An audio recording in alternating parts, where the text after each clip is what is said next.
Hi, it's a beautiful day out there today, but I just thought I'd do a quick deck review. I haven't done one in a while. I often do tarot decks, but today I'm looking at an oracle deck. And I can't remember how I came across this one or why it caught my eye, but I got this one in the mail, and it's called The Fool's Wisdom, and it's an oracle deck. It's by Sonia Choquette. I hope I'm pronouncing that right. And the artist of the deck is Silas Tobal. And I really like this deck because I love the Fool, first of all. Whenever I get the Fool in tarot, so the Fool is actually a tarot card, but this oracle deck has taken the Fool to another level. And whenever it comes up in a reading, people often laugh because they think, oh, I'm the fool. And I do often point out to people that, yeah, you are the fool. We're all the fool. Of all the cards in the tarot, the major arcana, which starts with the Fool, goes to the Magician and the High Priestess and so on, all represent archetypes. And we are generally the Fool. So the Fool is the one, it's numberless, so he's number 0, and it's supposed to represent us, and we interact with each of the major arcana cards and learn the life lessons that we're supposed to learn. And the beauty of the Fool is that he's not always foolish. A lot of people think that when they first come into the Fool or have the Fool come out in a tarot reading. But the Fool is actually in a very special position, even historically speaking, because the Fool was a member of the court, right? But he was the one that entertained the lords, the ladies, the king, the queen, the princesses and the princes, and all those guys. Now, the Fool had a very special spot because he was considered the Fool, so people often spoke openly around him. And traditionally speaking, fools were he's, but in tarot, gender is sort of fluid. So a fool can represent both yourself as a woman or yourself as a man. And anyways, so a lot of people spoke openly in front of the Fool thinking, well, he's just the Fool. So the Fool actually had a lot of very sensitive information. He held a lot of secrets. And in his ability to entertain people, some of it was, a bit biting, and he would tell jokes and things like that. And he was the only one that could make fun of the king sort of openly and not lose his head for it, so to speak. So again, he had a very special position, and he always had to kind of be in that happy mode because he was the entertainer. He was the one that when things got sort of stressful in the court or in the halls or whatever, he was the one that would make people laugh and forget their troubles. So the Fool in tarot is often about new beginnings. He also represents our ego, and or sort of more a warning of our ego. He's not our ego itself. He has that childlike energy about him. So he's willing to take risks. In traditional tarot, he's usually stepping off a cliff. And when you're starting something new, it is that moment of feeling like you're stepping off the cliff and having to trust that there is a step down from there and you're not just going to fall off a cliff. Now, the warning that the tarot or that the Fool often brings in tarot is, are you rushing in too quickly? Are you, because fools rush in where angels fear to tread, kind of thing. So he has some cautionary things about him, but he also has that inner child or that childlike energy, which represents our inner child that we sometimes lose as adults, and we start putting blocks up.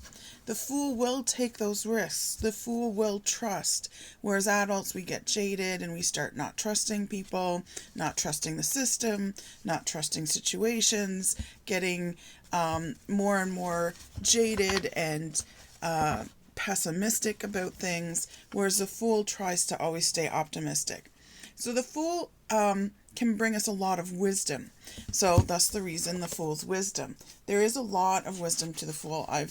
The Fool is probably the one major arcana card I've spent a lot of time with. because I use it in my Heap of Abundance, which is a life coaching system to find your life purpose, that sort of thing. And we start out as the Fool, because that's always the beginning stage, is starting out as a Fool and knowing how to have that energy around you. So the cards are very interesting too. So the box is interesting, just, to do the physical part. So it comes with a nice big book, and she does talk about how to use the cards. There's 40 minor fools, and then there's about 10 major fools. And she talks about how to use the cards. She talks about how the Fool has some wisdom that we can tap into, and he can provide, sort of inner child, inner self kind of wisdom that you can't get in other places. He does provide some clarity as well. And he taps into kind of your intuition. So this is the box. It's a good sturdy box. Like I said, it comes with a big book. Each of the cards is told what a deeper meaning is, if you want to go deeper than what's just on the card, or you want to go beyond sort of what you think your intuition is tapping into, or it might clarify what you intuitively thought when you saw it. So it's a good in-depth book. Fits the box quite nicely. The cards are a nice thick deck, good quality card. I like it. It's bendable, but not like too bendable, but it's a thick cardboard kind of thing. So they can be used nicely and roughly, and they can take a beating, so to speak. The only thing I don't really like about this, I do like the size of the box, but when you put the cards away in the box, you have to kind of split the deck up and put them in that way. I mean, it's not that big a deal, but I do like it when the deck can just kind of go in and just, there you go. But if you were to put the deck in like that, it's too big to put the top on. That's my only real criticism. The art is kind of whimsical because, of course, the Fool is very much a child. And like I said, it was, who is it that does this? Silas Tobal. Forgot his last name there. So Silas Tobal does the art for it. So we've got like the Thought Fool, for instance. So there's the Thought Fool. And each card comes with a little thing. So the Fool's wisdom for this card is always think before you act. Good advice. We've got the Mercy Fool, and he's giving some coins to a beggar, and the wisdom is have mercy.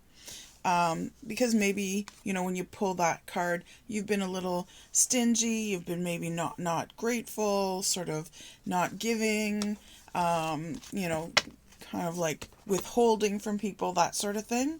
And in all the cards, he has his little white dog. So I like that. There is a real nod to the Tarot's Fool, because the Tarot's Fool in the Rider-Waite Smith deck, he has his little white dog. And this is the Reclusive Fool.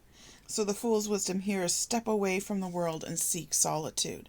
So I really like a lot of the advice that you get. There's the Stress Fool here. So this might show up when you're having a stressful day or a stressful time in your life. And of course the wisdom is breathe into it, because that's the one system we can control in our bodies, is our breathing. And when you breathe deeply, you tend to let things out, like the toxic negativity, the stress. You can't help but your body picks up, it's rejuvenated, and it's starts to relax when you breathe deeply. So just taking a breath really helps you to relax. So that's why sometimes you get that. We even have a Drunken Fool, and the advice is sober up. So maybe you've been overindulging a little bit, and you just need that reminder that you gotta, cut back a little bit. The Force Fool. The Fool's wisdom, all true power comes from spirit. So that's kind of a nice one. The Truth Fool, be honest. So, that might come up when maybe you've been lying a little bit or not telling the whole truth, or maybe even lying to yourself. It's time to be honest with yourself, kind of thing. The Bounty Fool, life in balance. And I do like all the little cartoons. The Respectful Fool, respect the natural flow. And there he's just kind of doing a little bow. Sort of, to me, I've had this card a couple of times with clients. And to me, this is just him. It's not him bowing because he's done a great performance, but it's him sort of, saying, yep, let the flood or the flow come in. He's sort of, bowing to let someone come in, or let the energy come in, that sort of thing. We've got the Art Fool, be creative. So when you need that in your life. The Help Fool. So the Fool's wisdom is ask for help. That's a big one for a lot of people. A lot of people want to do it themselves. They want to be the hero, and they feel you can't be the hero if you've got help. And yes, you can be the hero when you get help. And it's really hard. It actually takes a lot of courage and wisdom to ask for help. It's often an immaturity when you can't ask for help. I've had to learn that lesson the hard way. And hopefully, I'll still know it when I need help next. The Youth Fool. So this is live fearlessly. So this might be you're not taking enough risks. The Power Fool. Got the Power Fool. Call upon divine power. So he's saying stop. Call upon divine power. That's sort of like asking for help too. The Joy Fool. Enjoy yourself. Maybe you've been taking life too seriously. The Law Fool. He's even got the wig of the judge on there, looking very serious as the fool can look. And know the law. As they say, not knowing the law is not an excuse of why you broke it, kind of thing. The Empty Fool. So this is a special card, the Empty Fool. So this card is just sort of, there's no real advice. You're good where you are. Accept who you are right now. Accept who you are and where you are. You're in the right place. You're, got the right energy about you. It's sort of a self-love kind of card. Accept who you are. We've got the Doubt Fool. This came up yesterday, I think. So he's holding a gem, and he's looking at it, and he's questioning it. He's being very serious there, if you can see. And it says, doubt appearances as they may be misleading. So there's a lot of kind of cool advice, and it seems to hit the target right when it needs to. The Grace Fool says, be graceful. And he's trying to be graceful there. So sometimes we need those little reminders, The Crazy Fool, get in touch with what you want and need and make it your top priority. And you'll notice that he's standing on the edge of the cliff, and he might fall down there. But but it says get in touch with what you want and need and make it your top priority, because you haven't been making it your top priority. That's often what I ask people when first of all, when we figure out what their dream is.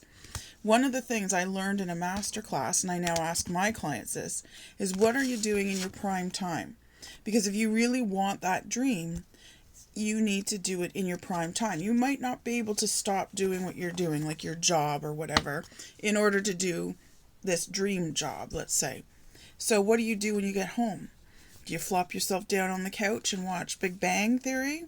Or are you doing something to move yourself forward in what would be your dream job? Are you starting to set that up? Getting the pieces in place so that you can transition. Because people, they'll say, I've been, trying to do this for years. I've always wanted to, or, but I don't know. And they like the security of the job because they like the sort of constant flow of money coming in and a guaranteed kind of flow. Like if I work 10 hours, this is how much I get. When you're an entrepreneur, that's not always a guarantee.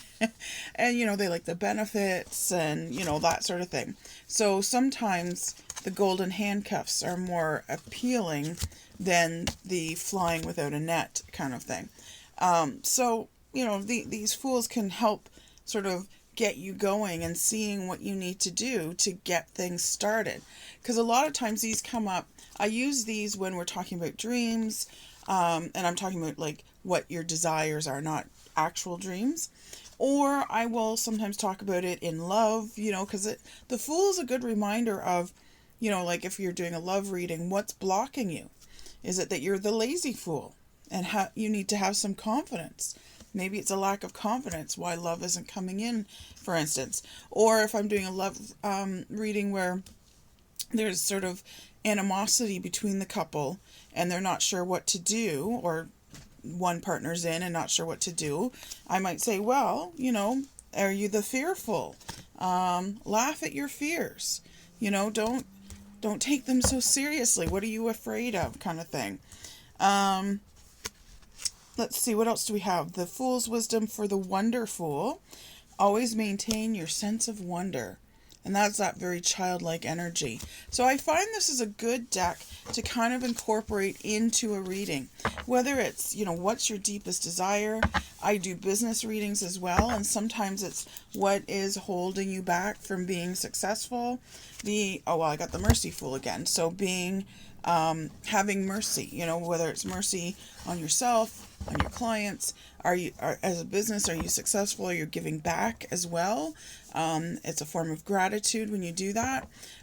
Especially in love, these Fool cards can really come into play, even in everyday life. You know, what's holding you back? Because the Fool will sort of, you'll notice that every wisdom on there was kind of like blunt, you know. It wasn't mean, it was blunt, and it tells you exactly what to do. Like the Master Fool, let your intuition lead you. It's pretty clear what to do.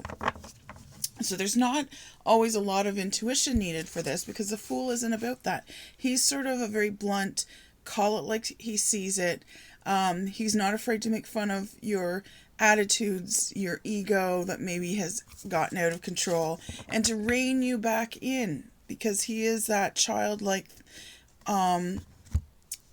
being, and, you know, from the mouths of babes kind of thing. The observations that he makes, you know, like the drunken fool, sober up. That's pretty plain. So I really enjoy this deck, and I find it very helpful for calling you on your crap, basically. And it is pretty dead on. And like I said, there's a whole book here that if you're, you know, got the deck for yourself, you can read more on the drunken fool or the law fool or the skill fool or whatever it might be. So that's my review of the Fool's Wisdom. I really enjoyed it. And I'm still enjoying it. I'm incorporating it. It's one of my newer decks, so I'm incorporating it into a lot of my readings, because it does kind of put us in check and see what's going on, kind of thing. So I'm going to put the link down below so that you can get a copy yourself if you want one. And I'm thanking you for being here and listening to my video and my review on the Fool's Wisdom. I'm hoping to do more reviews, but this is the Fool's Wisdom today. And if you want a copy, like I said, just click the link below. Thanks so much. Please subscribe to my channel and like this video. Bye.